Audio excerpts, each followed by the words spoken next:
Welcome back to Sunday edition for the final deliberations on the broadcasts this Sunday. And let's talk about that looming cabinet reshuffle that Kenyans have been talking about.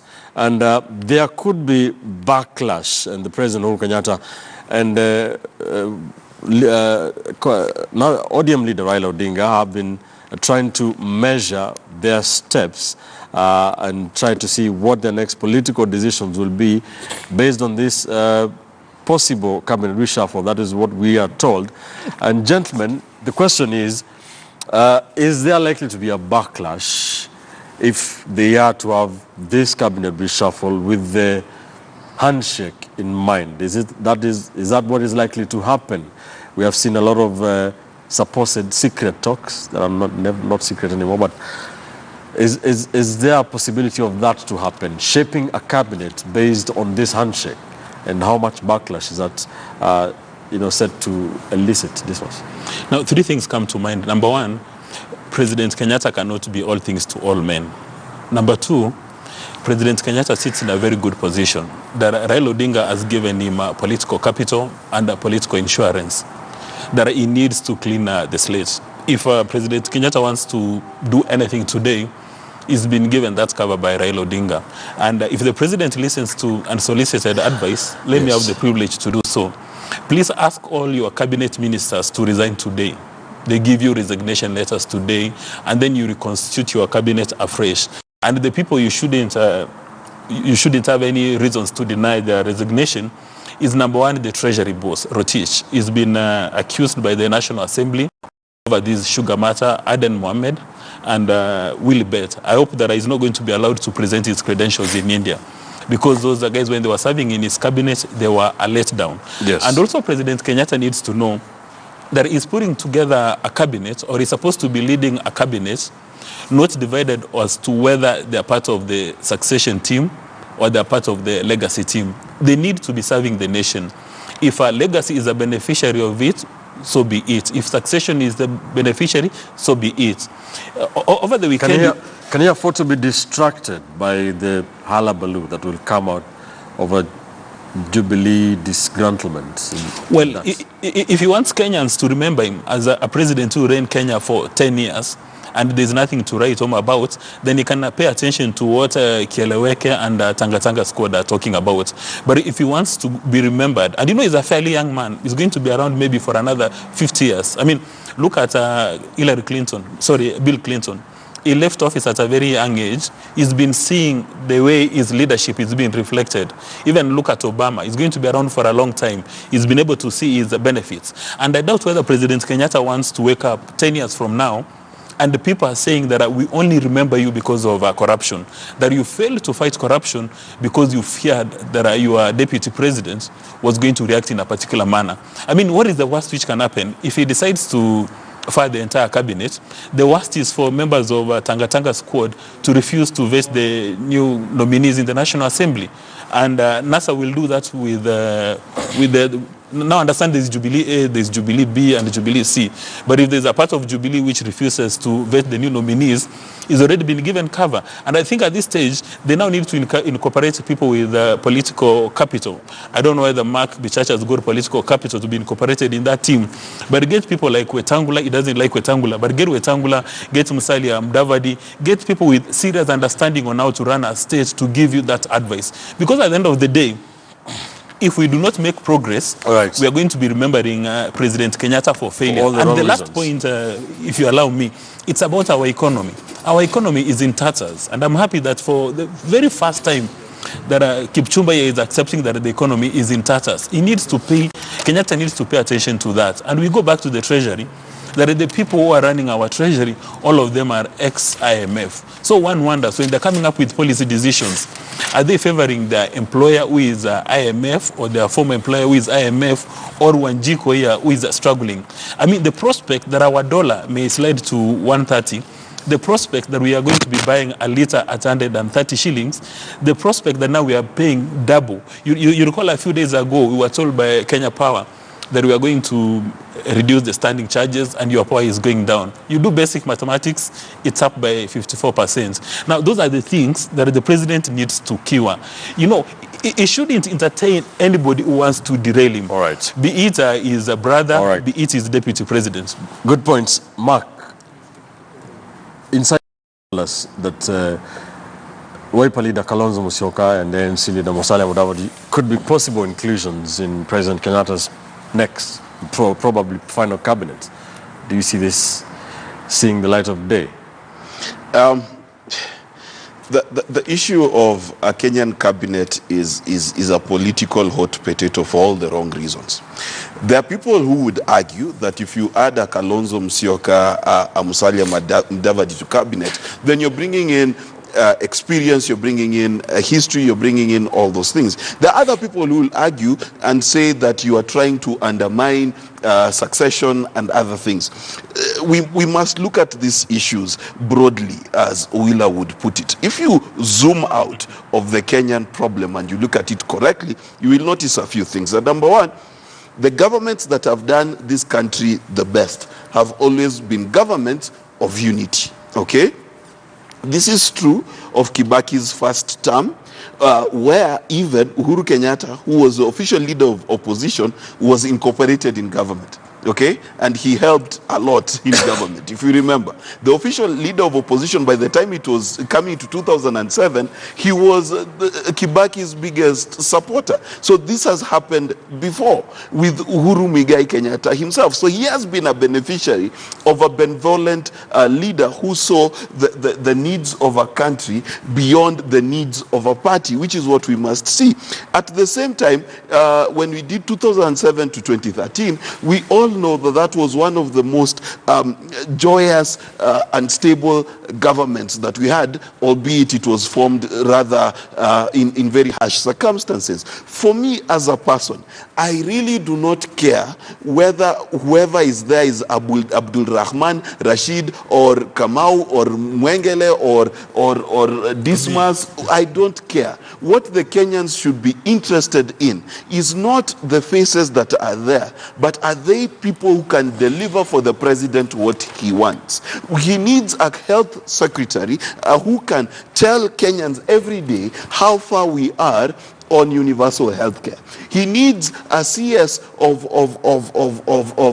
wildlife who can tell Kenyans to actually visit places and not go to imaginary spiritual places. We need a cabinet where they read from the same script, whether they know the periodic table and can tell us which metal is in our sugar or not. That is what we need. We do not need to be treated to the circus of leaders who believe that they are there to look nice for Facebook and pictures on Instagram. We need leaders who can deliver for this country the change we believe in. We need leaders who are innovative. We don't need leaders who sleep at night and decide to ban shisha as though that is the biggest issue in our country. We need leaders who can sleep at night and say, listen, Mr. President, I have found a way of saving you 4 billion shillings and this is how we are going to do it. I have found a way of making sure our tax bracket has increased instead of us increasing taxes. Right. I have found a way of making sure that these young people who want to participate in business find it easy to register their businesses. Those are the kind of solutions we need. Right. Everyone else who does not fall into that category should resign today for the mere reason that they are incompetent and useless. Hesbon, how does President Uhuru Kenyatta get it right in probably his final cabinet? Well, I think for me, President Uhuru Kenyatta is in a situation where for him it's going to be a win-win. If he brings in, people who have been in opposition into government, people who actually campaign not to have him, form the government into government, for him it will work because it will extend his development agenda to other regions and make it easy for him build a legacy for himself. That is in no doubt. And just like Dismas and Mark have said, he will not be short of experience if he brings these experienced politicians into cabinet. But on the other side, I think it will be a big statement on the political career of this many politicians who will be brought on board, having taken like the whole of the last 2 years before the election, campaigning to get power and send President Uhuru Kenyatta home. They need to be cautious of what implications appointments such as having Kalonzo Musyoka in cabinet would have in terms of their political career.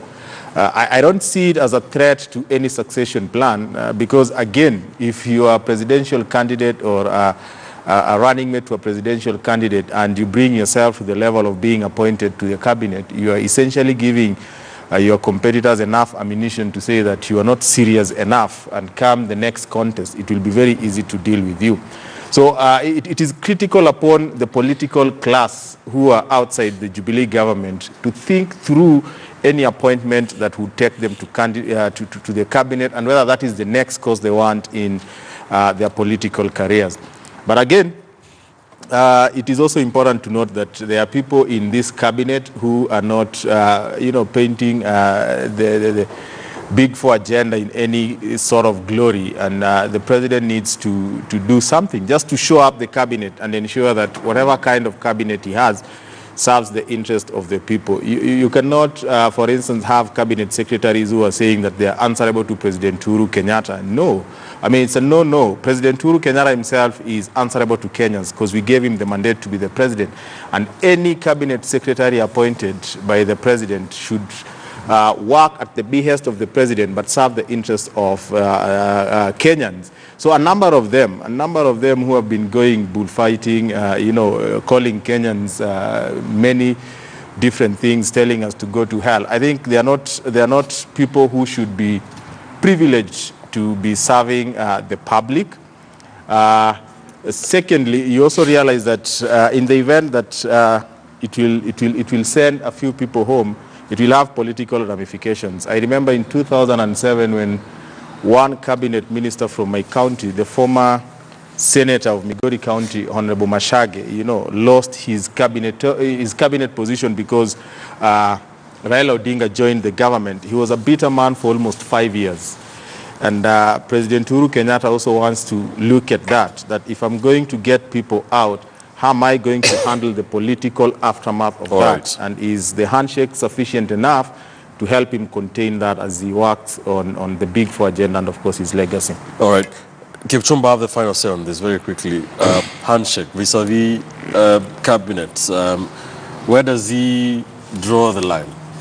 Can the handshake end up being costing him his legacy? First of all, Ben, there are things I think Uhuru Kenyatta must address himself. He must sit down in a corner somewhere. I'm told he's in Mombasa now. He must sit in a corner somewhere while taking a good madafu and go through the history of President Mwai Kibaki, yes, his last term. And also as he goes through that, he take a detour to the last 2 years in his first term, from 2005 August coming to 2007. And he must reconcile with one fact that a cabinet formation is the center stage of how a government is perceived or is run. And after doing that, come to the realization that we, the people of this country, bestowed in him that singular duty as the president. He's the chief executive of this country. Constitutionally, he has the right to hire and fire any minister as according to what his wishes, because his wishes are our wishes as a people. But there is this danger. This is a political issue. It is a high-octane political issue and must be sorted as such. Look at it this way. President Kenyatta is staring at two things. If the cabinet reshuffle does not go well, or there are some people will feel like they were not treated well, as my friend Owila is saying, that can bring in other issues, and going forward, he might not be in control of the activities that will happen. And one of those might lead to him being a lame duck president. It is too early in his term. He might not want to bring that on board. Right. Secondly, there is the other part. What will the handshake and the cabinet do? It will, if today he goes and appoints people from outside Jubilee, it will be an indictment on Jubilee that yes, they lack the talent, the intellectual capacity, and the people to be appointed to cabinet. The other thing that we remember Kibaki negatively for in this country is for killing what we call party discipline and party democracy. Those lines are to be drawn. Well, we, as a person, as a true libertarian, I do agree that it is good that the two leaders and the big leaders in this country are talking together, but we must maintain that their parties must remain distinct. And lastly, I have seen in our newspapers, we are being told, the reshuffle of cabinet have a bearing on William Ruto. I think we are reading too much. Look at it this way today, Ben. If today you are head coach in an athlete camp, yes, you bring the person who has been running as number 7 for the last 6 years, you bring him in a camp where we have the person who has the personal best time of the season. That will not dent the camp. The fastest person, I'm not sure I understand the athletics and the 7th person, analogies the 7th person. of Why the are North we? Rift, but We have a problem with fearing the slowest player. Thanks, Monarchy. We are out of time, gentlemen. But just one point. We are out of time. Unfortunately, this was I am being handed out of studio. Thank you. It's a very interesting conversation. Thank you, gentlemen. My panel this morning. Kipchumba Karori, lawyer and political strategist, political analyst and communication experts, Hezbollah Wila and Mark Bichachi, political risk analyst, man from Mosocho, Dismas Mokua. Thank you, gentlemen. Always a pleasure having this conversation with you. We have to bring that libertarian argument, whether we are a liberal democracy or not, between the two of you. We have to bring that derby. Anyway, very quickly, Bernard Koich says, unless the issues concerning those who died before and after election are not seriously part of the handshake deal, we are not going anywhere. Real Kiboy says we must be guard ourselves from politicians. They just don't care as long as they achieve. Where is the conversation about electoral justice, about land grabbing? What has happened to that? And finally, one here from Kimireu says the end justifies the means. Uhuru's legacy is the end and the handshake is the means. A united NASA was always going to be a problem in securing Uhuru's legacy, hence a justification for the handshake. It will soon come to the end. Keep the conversation alive on Twitter. The hashtag to use is KTN Sunday Edition. Let's do this again next Sunday, same time from 11 a.m. to 1 p.m. here on Sunday Edition on KTN News, as we dissect and discuss the biggest political issues in the Republic. Remember our special coverage on KTN News on 1 year after the grand election begins tonight, taking a look at political developments. The KTN News political team will be taking you behind the scenes, telling you what happened before, after, and during the election, and some of the things, the plight of victims, the price of democracy, all that on our special coverage. I'm Ben Kitili. Bye for now. Up next is Weekend at 1 with Zinzi Kidiko. I'll go to far.